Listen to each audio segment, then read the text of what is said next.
Est-ce que vous comprenez bien? Ceux qui ont 3 yeux, pas 2 yeux, vous diront derrière Moïse, c'est pourquoi vous voyez tout se passe dans le cadre. C'est moi qui vous ai dit de venir ici. Est-ce que je vous ai payé pour venir ici? Est-ce que je vous ai payé le transport pour venir ici? Est-ce que je vous ai promis 10 000 pour venir ici? Vous êtes venus ici. C'est très important. Moi, je n'ai pas besoin de payer les gens pour venir avec ici. Vous entendez? Je n'ai pas besoin de gens pour venir avec ici.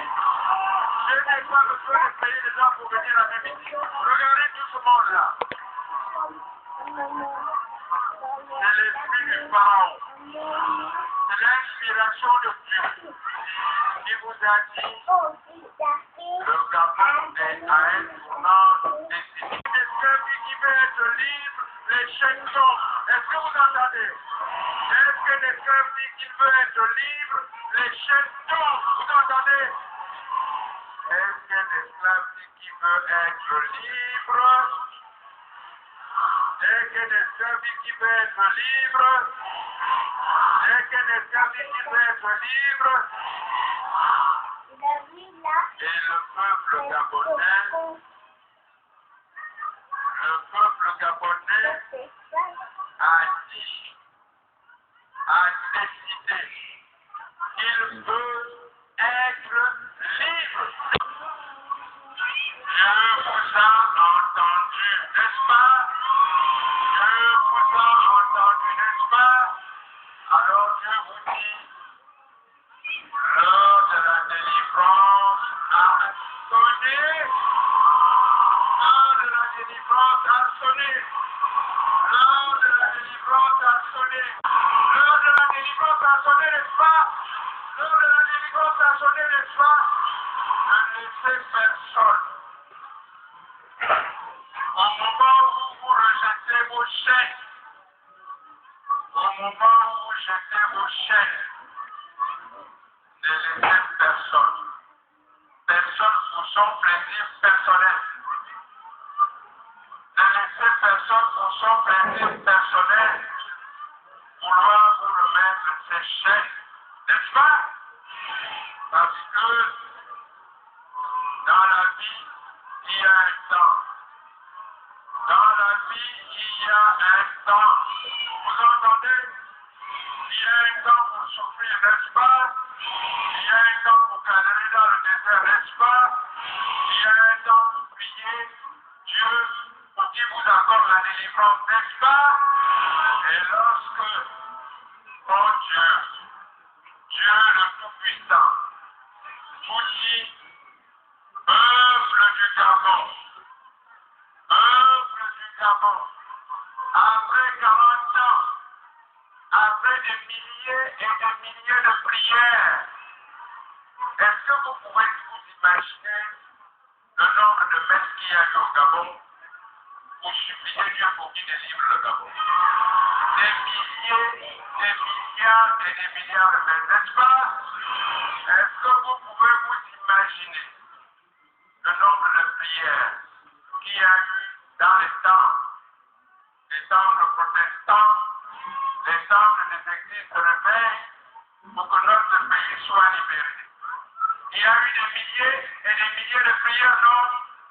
Est-ce que vous pouvez vous imaginer le nombre de prières qu'il y a eu dans les mosquées du Gabon pour supplier Dieu pour qu'il délivre notre pays? Il y a eu des milliers et des milliers et des milliers de prières, non? Alors, pourquoi vous voulez être sourds?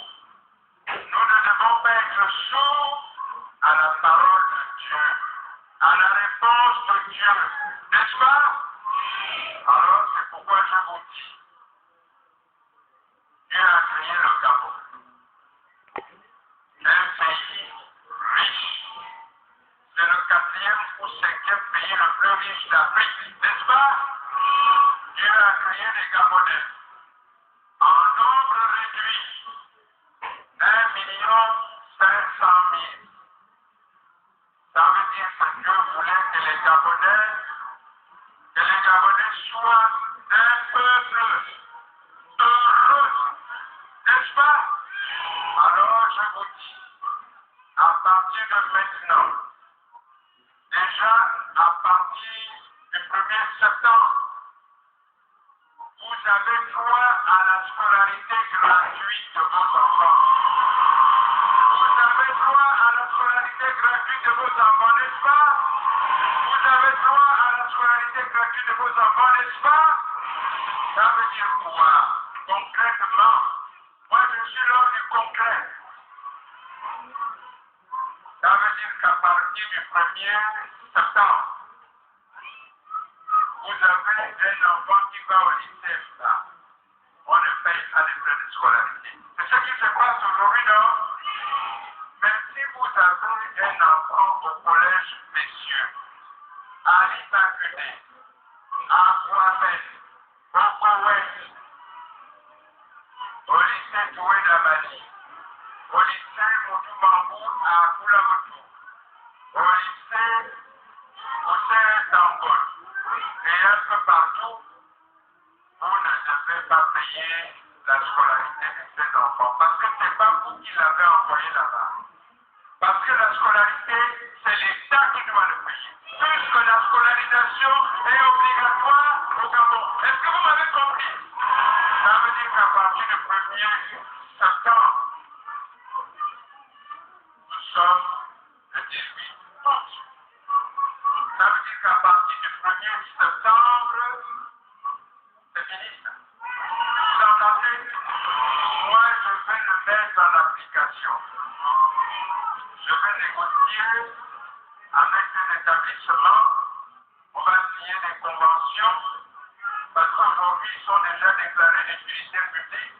Les professeurs sont payés par l'État. Les manuels scolaires sont donnés par l'État.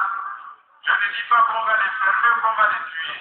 On va leur donner une subvention pour qu'ils ne réclament plus un seul sou de frais de scolarité aux enfants camerounais.